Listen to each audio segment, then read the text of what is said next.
She walked in with grace and a flawless smile, but within minutes the polished calm shattered.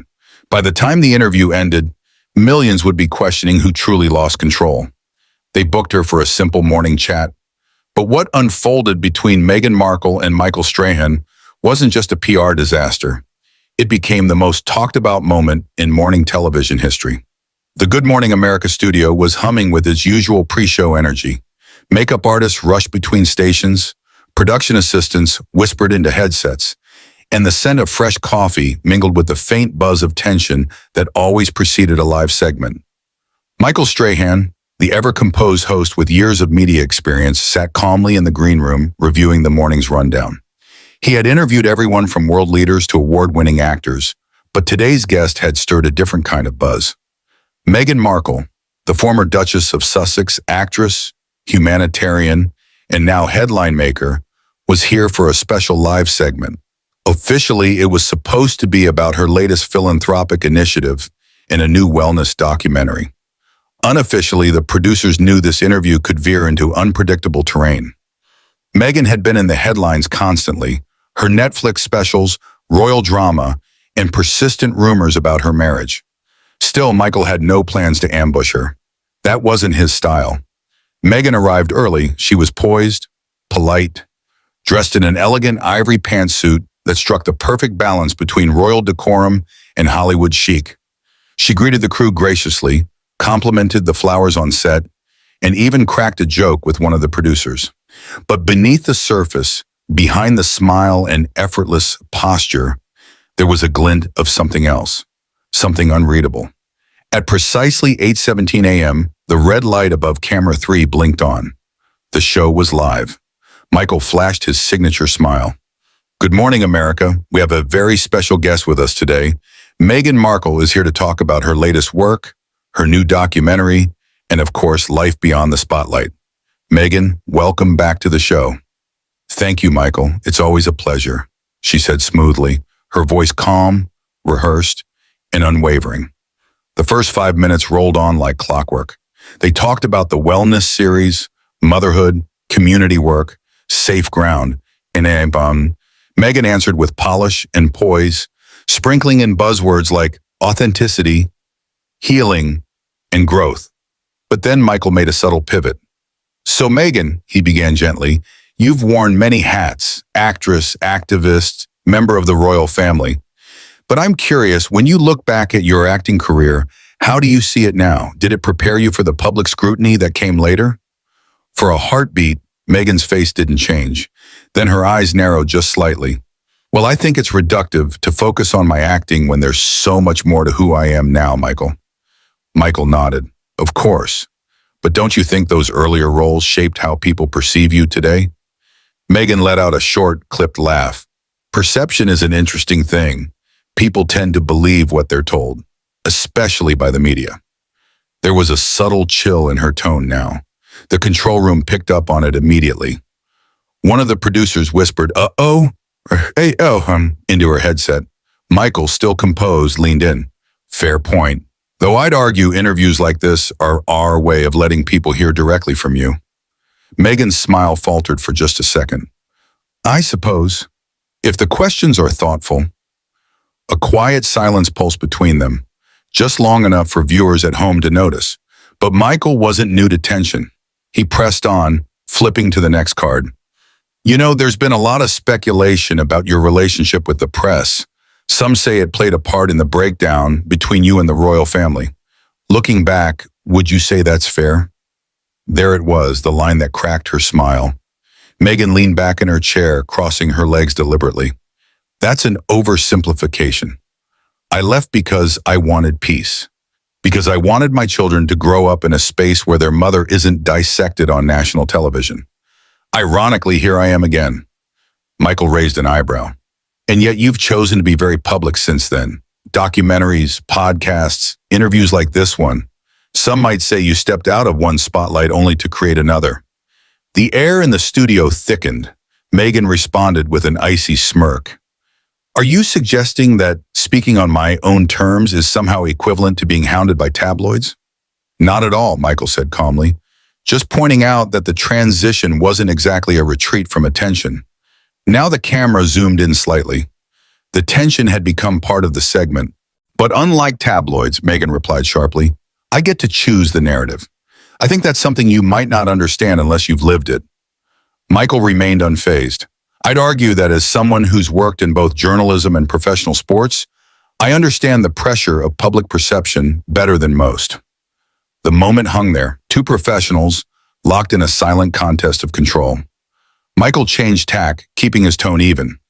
Let me ask you this. Do you think your departure from royal duties had anything to do with your past, your upbringing, your Hollywood career? Did any of that clash with the expectations of the crown? Meghan didn't blink. If you're asking whether I was too American for the monarchy, the answer is yes, and I wear that like a badge of honor. A few audience members chuckled awkwardly.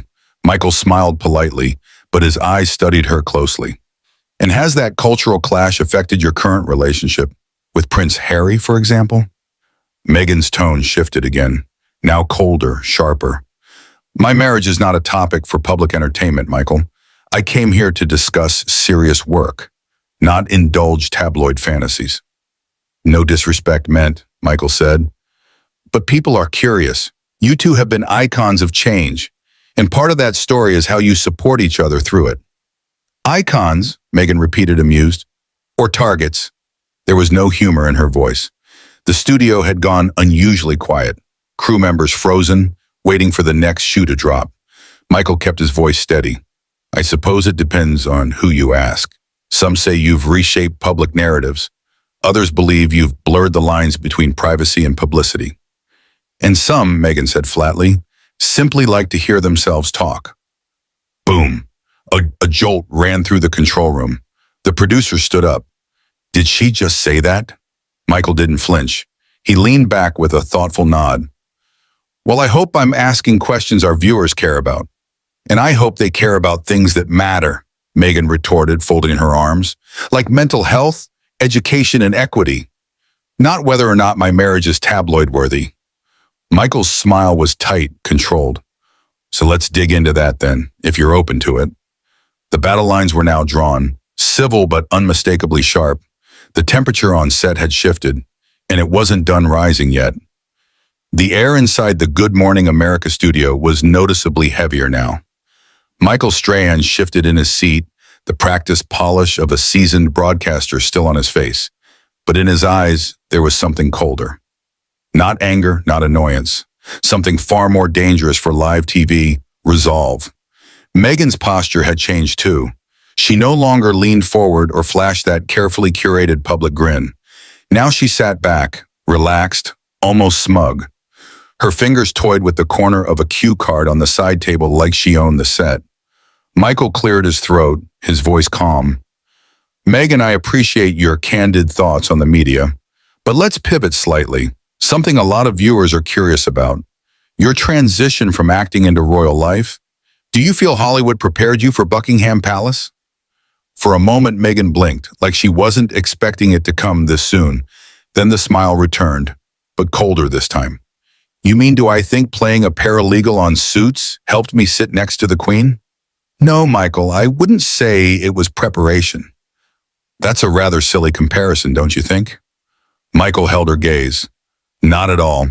Plenty of people make career leaps, but I imagine there must have been some parallels, like managing public scrutiny or balancing personal expression with public duty. I think what you're really asking, Meghan said, eyes narrowing slightly, is if I was ever worthy of the role. No, Michael replied smoothly.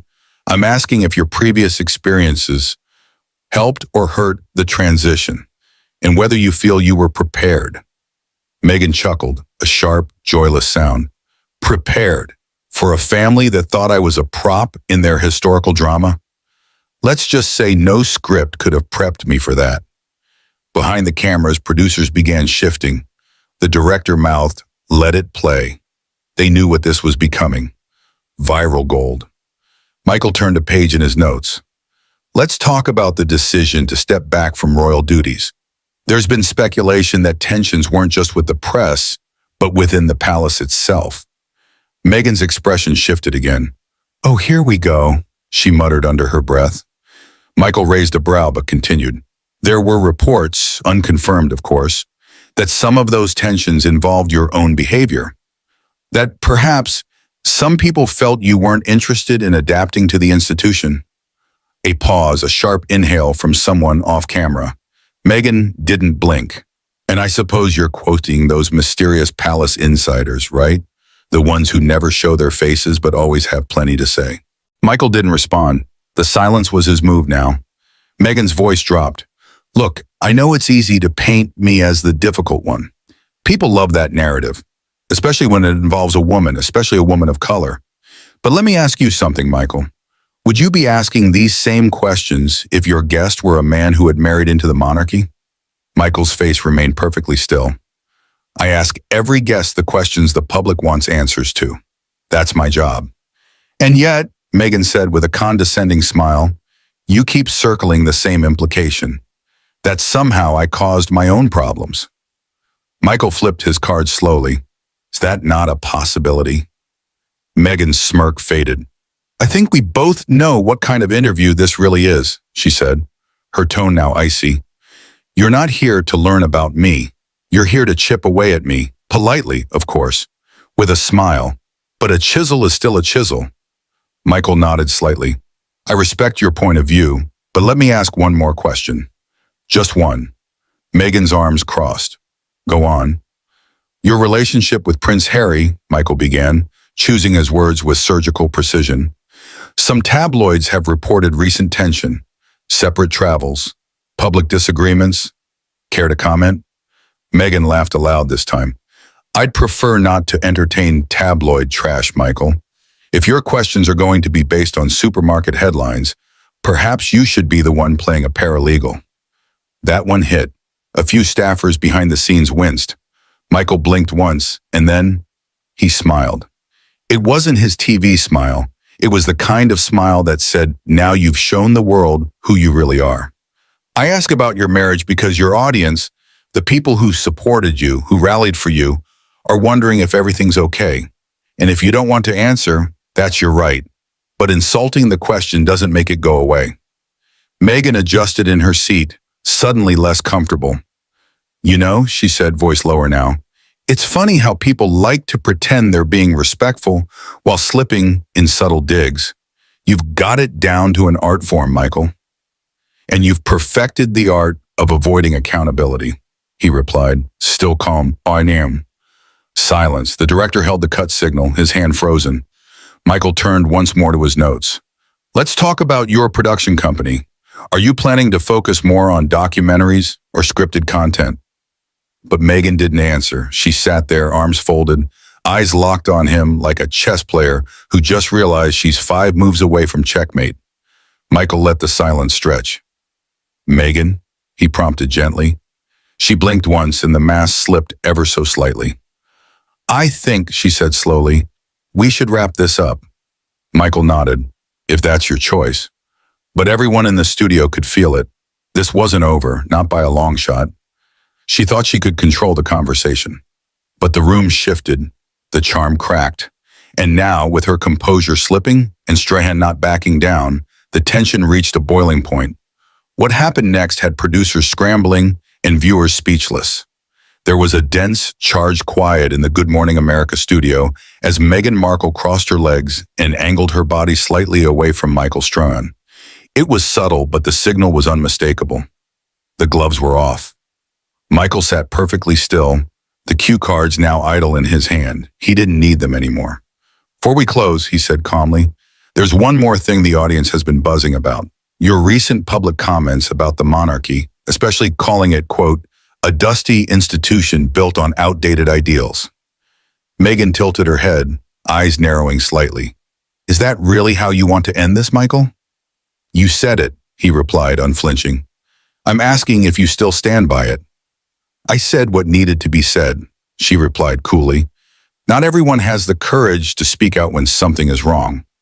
But some would argue, Michael leaned in slightly, that you walked into an ancient system with your own expectations and got upset when it didn't bend to you. Her expression hardened. I walked into that system as a wife, a mother, a humanitarian, Meghan said, her voice tightening. Not as someone looking to stage a coup, But when I saw what it did to my husband, to my mental health, I chose peace. And the book deal? Michael asked without blinking. The docuseries, the Spotify contract, were those about peace too? It was the question everyone had danced around, and now it was out, hanging in the air like a grenade with the pin pulled. Meghan sat back. Her silence spoke louder than any words could. Look, she said at last, the veneer of control thinning. I'm not here to justify my existence or my choices. I have a platform. I use it. Isn't that what you people always say? Use your voice? Absolutely, Michael said. But when that voice comes with millions of dollars and global exposure, it also comes with scrutiny. You don't get to opt out of that. And who decided you get to lecture me about scrutiny? She snapped. Michael leaned back in his chair, folding his hands. I'm not lecturing, I'm interviewing. Or at least I was. The producers behind the scenes were frozen. No commercial break, no cut. This was too good to interrupt. Meghan's jaw clenched. You've been towing the line this entire time, Michael. Pretending to be fair while dragging up every hit piece written about me. I didn't write those pieces, he said. But I read them, just like your audience does. And now you're their mouthpiece? No, he said simply, but I'm not yours either. The silence that followed was volcanic. Meghan broke it with a sharp inhale. You know what I think? I think you had your narrative planned the moment I walked in. You wanted the viral clip, the soundbite. You don't care about my work or my truth. This was a setup. Michael raised his brows. And yet you walked into it. Her eyes flashed. Because I believed this would be different. I thought you would be different. He shrugged. Maybe you didn't do your homework. That was it. Meghan shifted in her seat, pulling her blazer tight across her chest as if shielding herself from the air itself. I think we're done here, she said through her teeth. But Michael wasn't finished. One last thing, he said, holding up a final card. You said recently in a speech that the truth has no expiration date. Is that still your belief? Meghan didn't look at him. Play your clip, Michael. Get your moment. He didn't. He just stared at her, waiting. She stood. Without another word, she walked off camera, heels clicking like a metronome counting down the end of a very public unraveling. Michael remained in his chair, exhaling only when the sound of the backstage door clicking shut echoed faintly across the studio. The room remained still. No one spoke, until the floor director whispered, We're out in 3, 2, 1. The screen faded to commercial. The studio was dead silent. You could have heard a pin drop beneath the soft hum of cameras. Michael Strahan, ever the seasoned host, sat back in his chair, cool as ice, while Meghan Markle leaned forward, visibly rattled, her perfectly composed image unraveling thread by thread. Let's be honest, Meghan said with a clipped tone, brushing a strand of hair behind her ear. There's only so much anyone can take of this interrogation. Michael didn't blink. You're free to answer, or not answer, any question, Meghan. But remember, this is live television, and you're the one who agreed to be here. Meghan let out a dry, incredulous laugh. Oh, please, don't act like this wasn't a trap. You invited me here under the guise of promoting my work, then spent 20 minutes fishing for headlines about my husband and my past. Michael calmly clasped his hands. I asked about your career, your choices, your public journey. You're one of the most talked about women in the world, Meghan. I'd be doing the audience a disservice if I didn't ask what they're already wondering. She shot him a glare, her words now sharper. No, you'd be doing yourself a disservice by pretending you're Barbara Walters. Gasps rippled across the control room. The crew froze behind the cameras. The comparison wasn't just biting, it was intended to sting. Michael's jaw tightened. He leaned in slightly, but his voice remained smooth. I don't pretend to be anyone, Meghan. I'm Michael Strahan, and I've earned my seat, just like you've earned yours. But Meghan was spiraling. Her tone grew condescending. Let's be real. If my name was still just Meghan Markle, the actress from Suits, you wouldn't even have me on this show. You'd be interviewing another quarterback. Michael smiled, genuinely this time. Not out of amusement, but out of realization. You might be right, but here's the difference. I'd still treat them with respect. That hit differently. Meghan blinked, her mouth parted as if to respond, but nothing came. Instead, she stood up, slow and dramatic, like a courtroom drama character preparing her final monologue. "You know what?" she said, placing her microphone down on the side table. "I don't have to stay here and endure this kind of amateur journalism dressed up as morning fluff." Michael didn't move. "You're free to leave, but walking out doesn't make your answers disappear." She adjusted the ivory blazer over her beige trousers, chin lifted high, "and staying doesn't make your questions any less shallow." With that, she turned to leave. The studio doors didn't creak, but they might as well have slammed shut with the weight of what had just happened. Cameras kept rolling. Michael remained seated, composed, then looked directly into the camera. "Well," he said, pausing, "live TV, folks. Sometimes you get inspiration. Sometimes you get confrontation. And sometimes you just get someone walking out because they didn't like the questions." He smiled again, but this time it was seasoned steel behind that grin. "We'll be right back."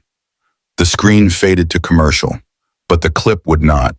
By noon, it had gone viral. So, what do you think? Was Michael out of line for asking those questions?